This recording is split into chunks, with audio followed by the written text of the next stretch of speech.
ఈ కల్తీ నెయ్యి, లడ్డు, వివిధ ప్రసాదాలు జరిగినటువంటి పాపాలు వాటి ప్రజలకు వివరించాల్సిన అవసరం మా మీద ఉంది. కానీ నిజం నిద్రలేచే లోపలే అబద్ధం ఊరంతా తిరిగి వచ్చినట్టు, దొంగ అన్నట్టు వైసీపీ వారు అందరికంటే గుమ్మడికాయ దొంగ ఎవరంటే భుజాలు దొడుకున్నట్లు ముందే ప్రెస్ మీట్లు పెట్టి ముందే వెంకటేశ్వర స్వామి గుళ్ళకి వెళ్ళి పూజలు ప్రమాణాలు చేస్తూ ఉన్నారు. ఇప్పుడు కల్తీ నెయ్య అంటే అర్థమైంది. నెయ్యిలో ఆవు నెయ్యి వెంకటేశ్వర స్వామి గుళ్ళో వాడతారు. ఆ ఆవు నెయ్యిలో ఏమైనా కల్తీ జరుగుంటే దాన్ని కల్తీ నెయ్యి అంటారు. అట్లా కాకుండా అది స్వచ్ఛమైన నెయ్యి అయితే స్వచ్ఛమైన నెయ్యి అంటారు. ఇప్పుడు వీళ్ళు ఏం చెప్తున్నారంటే, కొంతమంది మాట్లాడే వ్యక్తులు కల్తీ చేశాం కానీ ఎనిమల్ ఫ్యాట్ కలపలేదు, మిగతా అన్ని కాటన్ ఆయిల్, ఫిష్ ఆయిల్, కూరగాయల ఆయిల్ అన్నీ కల్తీ చేసాము, మొత్తం కలితే మీరు చెప్పినట్టు ఆ ఫ్యాట్ ఆయిల్ అనేది ఒక్కటే మేము కలపలేదు, మిగతా అన్ని కలిపామని వాళ్ళే ఒప్పుకుంటున్నారు. మీరు ఎక్కడైనా మేము కల్తీ చేయలేదని ఏ వైసీపీ లీడర్ అయినా ఎక్కడైనా ప్రెస్ మీట్ పెట్టాడా? చూడండి, మీరు గమనించండి. వాళ్ళు ఒప్పేసుకుంటున్నారు మేము కల్తీ చేసింది వాస్తవమే, ఎనిమల్ ఫ్యాట్ లేదా రిపోర్ట్లో ఇవ్వలేదు అంటారు. అలా చెప్పినట్టు అటువంటి ల్యాబొరేటరీ సౌకర్యం రాలా. చాలా మైల్డ్గా ఇప్పుడు కొవ్వు పదార్థం అనేదాన్ని ఫ్లేవర్ కోసం లేదు దాంట్లో ఉండే రుచి కోసం వాడినప్పుడు దాన్ని చాలా తక్కువ శాతంలో వాడతారు. ఆ తక్కువ శాతంలో వాడినటువంటి ఆ కొవ్వు పదార్థాల యొక్క శాతం ఎడకా నుండి ల్యాబొరేటరీస్లో బయటికి రాలా. అది వివిధ రకాలైన రాజకీయ కారణాలు కూడా దాని వెనక ఉండొచ్చు. కల్తీ చేసిన వాడు మరి ఈ విధంగా మాట్లాడుతూ ఉంటే మనం ఏం చేయాలి? సరే, జగన్మోహన్ రెడ్డి మూల విరాట్, డబ్బులన్నీ ఆయనకే పోండి. తిరుపతికి, భారతదేశానికి, హిందూ మతానికి మూల విరాట్గా వెంకటేశ్వర స్వామి ఉన్నప్పుడు కూడా వైసీపీ పార్టీకి మూల విరాట్ జగన్మోహన్ రెడ్డిగా, డబ్బు మొత్తం ఆయనే బాగుంటుంది. ఆయనకి భయం లేదు, ఎందుకంటే ఆయన క్రైస్తవుడు. ఆయనకి నాకేం కాదు, నేను తిరుమలలో దోపిడీ చేసినా, లడ్డు అవినీతి చేసినా, కల్తీ చేసినా, లేకపోతే 2 కొండలు 7 కొండలు కాదు 2 కొండలు చేసినా నాకేం కాదని ధైర్యం ఆయనకు ఉంది. ఆయన అంత ధైర్యం గల వ్యక్తి, మంచిదే. ఆయనకి ఏం జరిగినా కానీ పెద్ద ఇబ్బంది పడ్డు. కానీ ఈ 2 లక్షల మంది ప్రమాణం చేశారు. ఇప్పుడు 175 నియోజకవర్గాల్లో 2 లక్షల మంది పైచులకు వైసీపీ కార్యకర్తలు కానీ నాయకులు కానీ ప్రమాణాలు చేశారు. దీంట్లో కల్తీ జరగలేదు, ఎనిమల్ ఫ్యాట్ జరగలేదని. వీళ్ళందరూ పాపం ఎట్లా వాళ్ళు? ఇప్పుడు ఏడకి తగిలిన పాపం వీళ్ళ కుటుంబాలకి, వీళ్ళ పిల్లలకి, మరి ఎవరికైనా ఇబ్బందే కదా. అది హిందూ సాంప్రదాయాన్ని అనుసరించేవాడు దాన్ని బాధపడతాడే కదా. మీరు చేసిన పాపానికి మరి వీళ్ళందరూ ఇబ్బంది పడే పరిస్థితి మీకన్నా కనీసం బుద్ధి ఉండాలిగా. ఎవరైతే ప్రెస్ మీట్లు పెట్టి చెప్తా ఉన్నారో వాడికైనా కనీసం బుద్ధి జ్ఞానం ఉండాలిగా. మరి కల్తీ జరిగింది వాస్తవం ఆయన, మనము దీని మీద దేవుడి విషయం ఇది, దీంట్లో మాట్లాడితే ఆ పాపం మనకి మన బిడ్డలో తగులుద్ది అనే అభిప్రాయం మీలో కలగాలిగా. తగుదునమ్మా అని చెప్పి మైకులు మాట్లాడుతూ ఉంటే అపవిత్రతను కూడా పవిత్రతగా మాట్లాడాలంటే సిగ్గర పిట్టులాగా మీకు పైనుంచి కింద దాకా ఎవరైనా కానీ నేను చెప్పేది ఎంత అన్యాయం అండి.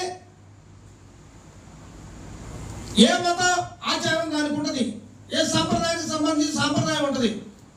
అసలు ఇంకొక విషయం ఏంటంటే, వీళ్ళు ఎక్కడి నుంచి అయితే నెయ్యి కొనుగోలు చేసామని చెప్తున్నారో, బోరే బాబా కంపెనీ ఏదో కంపెనీ, అసలు వాళ్ళు పాలు కొనుగోలు చేయలేదంట.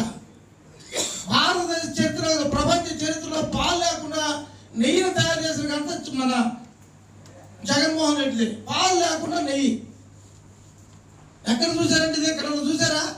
మీకు ఏమన్నా తెలివి ఉందా విమర్శించే వాళ్ళకి? ఆ కంపెనీ ఇంతవరకు పాలు కొనుగోలు చేయలే. కొన్ని లక్షల లీటర్లు నెయ్యిని మరి తిరుమల కొండకి ఎట్లా ఇయ్యగలిగింది? టెంక్లైజ్డ్. మన ఒక ప్రొఫెసర్ ఒక ఆయన చెప్తా ఉన్నాడు, దాంట్లో మన బట్టలు క్లీనర్లు కూడా దాంట్లో ఉపయోగించారు. ఎంత నీచమైనటువంటి పని ఏ దేవుడైనా కావచ్చు కూడా, ఎంత నీచమైన. ఇంకొక ఆయన చెప్తాడు, అయోధ్యకి ఆ నెయ్యి పంపలేదు అంటే ఇది ఎనిమల్ ఫ్యాక్ట్ కలితే అని మీరు ఒప్పుకున్నట్టు. అయోధ్య కానీ పంపలేదంటే అర్థం ఏమని? అసలు అయోధ్యకి ఏరైనా ఎందుకు పంపారు తయారు చేసినట్లు? అయోధ్యకి సపరేట్ ప్రత్యేకమైన నెయ్యితో ఎందుకు లడ్లు తయారు చేసి పంపించారు? వాళ్ళు ఏమన్నా చూసి దీన్ని పట్టుకుంటే వెళ్ళిపోతున్నారు భయమా?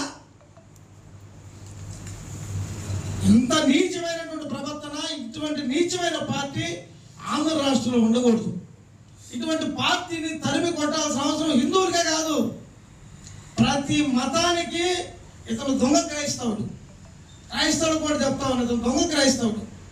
వాళ్ళ నాన్నని క్రిస్టియన్ మత సాంప్రదాయాలతోటి ఖననం చేస్తే ఈయన పోయి గోదావరి పుష్కరాల్లోనో కృష్ణ పుష్కరాల్లోనో పిండ ప్రదానం చేస్తాడు. ఎవడన్నా చేస్తాడండి? ఎంత నీచమైన రాజకీయం! ఓట్ల కోసం ఇంత నీచాన్ని దిగదారుతారా? డబ్బు కోసం ఇంత నీచాన్ని దిగదారుతారా? చిన్న ఆయన చంపొచ్చు, తల్లిదండ్రులను వదిలేయచ్చు, చెల్లిని తరివేయచ్చు, కానీ దేవుడి కన్నా భయపడే పరిస్థితి లేనప్పుడు ప్రజలు రేపు ఒకవేళ ఏదైనా మీకు అధికారం వస్తే మళ్ళీ ఇంకోసారి బతికే పని ఉందని సందర్భంగా ప్రశ్నిస్తా ఉన్నా. నేను వైఎస్ఆర్సీపీ నాయకులు అమాయకులు పాపండు, వాళ్ళకి ఏ పాపం తెలియదు. మీరందరూ కూడా ఆ దేవదేవుడిని, కలియుగ వెంకటేశ్వర స్వామి కలియుగ దైవాన్ని చేసిన అవినీతిలో పాలు పంచుకొని మీ కుటుంబాలకి, మీ బిడ్డలకి, మీ తల్లులకి ఆ ఇబ్బంది జరగకూడదని మీ విధంగా మిమ్మల్ని విమర్శించడం కాదు, మేము చెప్తా ఉన్నాం. ఇంకొక మాట చెప్పి ముగిస్తా. అసెంబ్లీ జరుగుతూ ఉంది ఇప్పుడు. ఆ పక్క ఆల్మట్టి గురించి మాట్లాడతాడు, ఆ పక్క కల్తీ నెయ్యి గురించి మాట్లాడతాడు, ఇంకొక పక్క అభివృద్ధి జరగడం లేదని మాట్లాడతాడు. ఈయనేం చెప్పాడంటే, నేను అసెంబ్లీకి రాను, మాట తప్పను, మడుగు తిప్పను వ్యక్తి నిన్న పోయాడు. 3 రోజుల నుంచి వైఎస్ఆర్సీపీ సోషల్ మీడియా అంతా పులి వస్తూ ఉంది.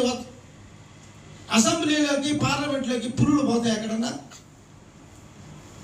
అడవుల్లో ఉంటాయి, అడవుల్లో కూడా వాటిని పట్టుకొని జూల్లో పెడుతున్నారు ఇప్పుడు.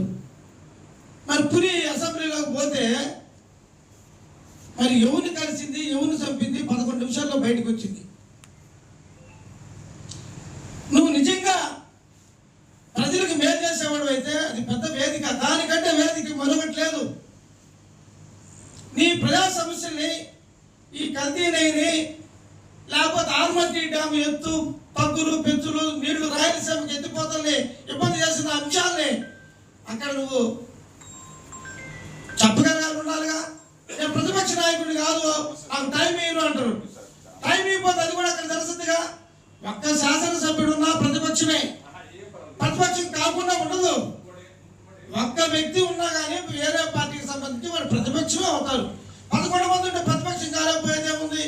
ఈరోజు సెంట్రల్లో బీజేపీని ప్రశ్నిస్తున్నాడు రాహుల్ గాంధీ, అది తప్ప గొప్ప పక్కన పెడదాం. నువ్వు ప్రశ్నించు, ఏమైనా సమస్యలు ఉంటావు. నిజంగా సమస్య అయితే ప్రభుత్వం పరిష్కారం చేస్తుంది. నిజంగా సమస్య అయితే నేను 1.5 తర్వాత 1.5 సంవత్సరం ఉండగా వచ్చి జనాల్లోనే ఉంటాడంట. అప్పుడు దాకా వీళ్ళందరూ ప్రతిపక్షం అంటే వాచ్ టాక్, అది కాపలా కుక్క. ప్రభుత్వం చేసే మంచి చెడు పనులన్నీ బేరీజ్ వేసి మాట్లాడిన అంశం వాళ్ళ మీద ఆధారపడి ఉంటుంది. అటువంటి వాడు కేవలం అతని కోసమే చేసుకుంటా పోతా ఉన్నాడు. ఇటువంటి వ్యక్తులకి మరి అధికారం అనేది లేకుండా చేయాల్సిన బాధ్యత మన మీద ఉంది. ఈరోజు చిన్న చిన్న వాటికి మనకి ఇచ్చే వ్యక్తిగతమైనటువంటి డబ్బుల కోసం మనం ఎప్పుడు కూడా ప్రాధాన్యపడితే ఏమి కాదు. అభివృద్ధి సంక్షేమం కూడా చేస్తున్నారు, పిచ్చి మాటలు మాట్లాడుతూ ఉన్నారు. అసలు ఏడాడన్నా బొచ్చుడు మట్టి అలా వేసారా? ఎక్కడో ఎండింగ్లో 6 నెలల్లో ఆ సెంట్రల్ గవర్నమెంట్ తిడితే ఎక్కడ 1-2 రోడ్లు వేసారు. డైవర్ట్ పాలిటిక్స్ చేస్తున్నామంట. దేనికి డైవర్ట్ పాలిటిక్స్? తుమ్మలపల్లి రోడ్ వేసినారు డైవర్ట్ పాలిటిక్సా? లేకపోతే బాసిల్ స్కూల్ కాడి నుంచి అక్కడ దాకా రోడ్ వేసినందుకు డైరెక్ట్ పాలిటిక్సా? అయితే ఆ రాష్ట్రంలో మొత్తంలో 4,000 పెన్షను, 6,000 పెన్షను, 10,000 పెన్షను, 15,000 పెన్షన్ ఇస్తుంది డైవర్ట్ పాలిటిక్సా? లేకపోతే ప్రతి పిల్లవాడికి 15,000 రూపాయలు ఉన్న పిల్లవాడికి ప్రతి ఒక్కరికి బిలో పవర్టీ ఉన్నవాడికి డైవర్ట్ పాలిటిక్సా? లేకపోతే రైతులకు 20,000 ఇస్తున్నందుకు డైవర్ట్ పాలిటిక్సా? లేకపోతే అలాగే మన మత్స్యకార సోదరులకు 20,000 దేనికి?